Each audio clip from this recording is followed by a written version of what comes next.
The Street of Our Lady of the Fields. From The King in Yellow, by Robert W. Chambers.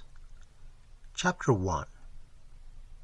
The street is not fashionable, neither is it shabby. It is a pariah among streets, a street without a quarter. It is generally understood to lie outside the pale of the aristocratic Avenue de l'Observatoire. The students of the Montparnasse quarter consider it swell and will have none of it. The Latin quarter, from the Luxembourg, its northern frontier, sneers at its respectability and regards with disfavor the correctly costumed students who haunt it. Few strangers go into it. At times, however, the Latin quarter students use it as a thoroughfare between the Rue de Rennes and the Bullier, but except for that, and the weekly afternoon visits of parents and guardians to the convent near the Rue Vivant, the street of Our Lady of the Fields is as quiet as the Passy Boulevard. Perhaps the most respectable portion lies between the Rue de la Grande Chaumière and the Rue Vavant. At least, this was the conclusion arrived at by the Reverend Joel Byram, as he rambled through it with Hastings in charge. To Hastings, the street looked pleasant in the bright June weather, and he had begun to hope for its selection when the Reverend Byram shied violently at the cross on the convent opposite. "Jesuits," he muttered. "Well," said Hastings warily, "I imagine we won't find anything better. You say yourself that vice is triumphant in Paris, and it seems to me that in every street we find Jesuits or something worse." After a moment he repeated, "Or something worse, which of course I would not notice except for your kindness in warning me." Dr. Byram sucked in his lip and looked about him. He was impressed by the evident respectability of the surroundings. Then, frowning at the convent, he took Hastings' arm and shuffled across the street to an iron gateway which bore the number 201 bis, painted in white on a blue ground. Below this was a notice printed in English: "For porter, please oppress once. For servant, please oppress twice. For parlor, please oppress thrice." Hastings touched the electric button 3 times, and they were ushered through the garden and into the parlor by a trim maid. The dining-room door, just beyond, was open, and from the table in plain view a stout woman hastily arose and came toward them. Hastings caught a glimpse of a young man with a big head and several snuffy old gentlemen at breakfast, before the door closed and the stout woman waddled into the room, bringing with her an aroma of coffee and a black poodle. "It is a pleasure to you receive," she cried. "Monsieur is English? No? American? Of course. My pension it is for Americans, certout.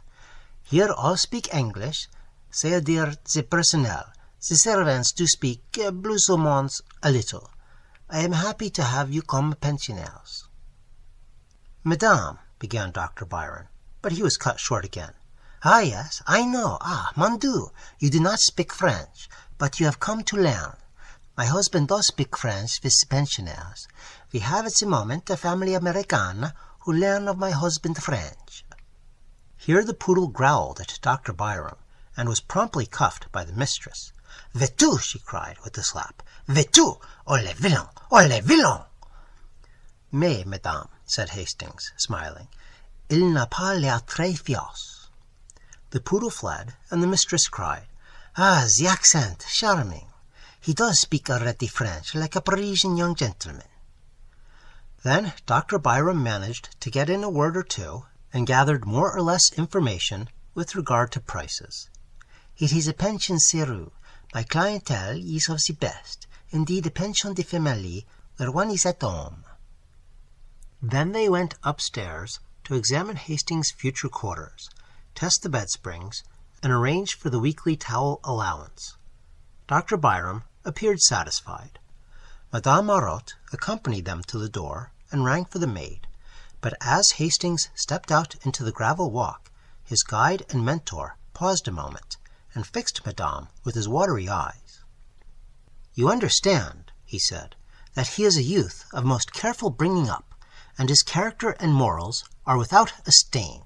He is young and has never been abroad, never even seen a large city, and his parents have requested me, as an old family friend living in Paris, to see that he is placed under good influences. He is to study art, but on no account would his parents wish him to live in the Latin Quarter if they knew of the immorality which is rife there." A sound like the click of a latch interrupted him, and he raised his eyes, but not in time to see the maid slap the big-headed young man behind the parlor door. Madame coughed, cast a deadly glance behind her, and then beamed on Dr. Byram. "It is well that he come here. The pension is more serious. Elle n'existe pas. It is not any," she announced with conviction.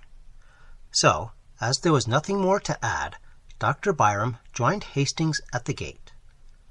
"I trust," he said, eyeing the convent, "that you will make no acquaintances among Jesuits." Hastings looked at the convent until a pretty girl passed before the gray facade, and then he looked at her. A young fellow with a paint-box and canvas came swinging along, stopped before the pretty girl, said something during a brief but vigorous handshake, at which they both laughed, and he went his way, calling back, "À tes mains, Valentine." As in the same breath she cried, "À tes mains." Valentine, thought Hastings, what a quaint name, and he started to follow the Reverend Joel Byram, who was shuffling towards the nearest tramway station.